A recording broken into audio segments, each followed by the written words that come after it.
இன்னைக்கு நாம பார்க்க போறது ஒரு குட்டி கதை. யார் சந்தோஷமாக இருக்கிறார்? யார் இந்த உலகத்துல ரொம்பவும் சந்தோஷமாக இருக்கிறவங்க? ஒரு ஊர்ல ஒரு காக்கா இருந்துச்சாம். அது ரொம்ப மகிழ்ச்சியா இருந்துச்சு ஒரு கொக்க பாக்குற வரைக்கும். அந்த கொக்க பார்த்து சொல்லிச்சான், நீ வெள்ளையா எவ்வளவு அழகா இருக்க, கருப்பா இருக்கிற என்ன எனக்கே பிடிக்கல அப்படின்னுச்சான். கொக்கு சொன்னுச்சு, நானும் அப்படிதான் நினைச்சேன் கிளிய பாக்குற வரைக்கும் அப்படின்னுச்சு. அது ரெண்டு நிறங்கள்ல எவ்வளவு அழகா இருக்கு தெரியுமா அப்படின்னுச்சு. காக்காவும் கிளிக்கிட்ட போயிட்டு கேட்டுச்சு. அது சொன்னுச்சு, உண்மைதான், நான் மகிழ்ச்சியா தான் இருந்தேன். ஆனா ஒரு மயிலை பாக்குற வரைக்கும் அது பல நிறங்கள்ல எவ்வளவு அழகா இருக்கு தெரியுமா அப்படின்னுச்சு. உடனே காக்கா மயில் இருக்கிற ஒரு மிருக காட்சி சாலைக்கு போய் மயிலை பார்த்துச்சு. அங்க ஆயிரக்கணக்கான ஜனங்க மயிலை பார்த்து காத்திருக்க காக நினைச்சது, இதுதான் மகிழ்ச்சியானது அப்படின்ட்டு. அழகு மயிலே, உன்னை பாக்குறதுக்கு எவ்வளவு பேர் பார், என்னை பார்த்தாலே இவங்க முகத்தை திருப்பிக்கிறாங்க.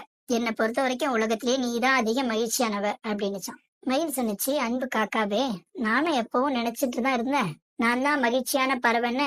ஆனா எனக்கு இந்த அழகுதான் என்ன ஒரு சிறையில பூட்டி வச்சிருக்க செய்து. இந்த மிருக காட்சி சாலை பூரா நான் பார்த்ததுல காக்கா மட்டுமே பூட்டி வைக்கப்படல. எனவே நான் யோசிச்சு, நானும் காக்காவா இருந்தா உலகத்தை சுத்தி ஜாலியா சுத்திட்டு வரலாமே நினைச்சான். இதுதான் நம்மளுடைய பிரச்சனையும். நம்ம தேவையில்லாம மத்தவங்களோட ஒப்பிட்டு நாமளே கவலை அடைய செய்யறோம். நாம எப்பவும் இறைவன் கொடுப்பதை வச்சு சந்தோஷமா அடையறது இல்ல, இறைவன் கொடுத்ததை மதிக்கிறதும் இல்ல. இதுவே நம்மள ஒரு பெரும் துயரத்துக்கு இழுத்துட்டு செல்லுது. மத்தவங்களோட ஒப்பிட்டு பாக்குறதுனால எந்த பயனும் இல்ல.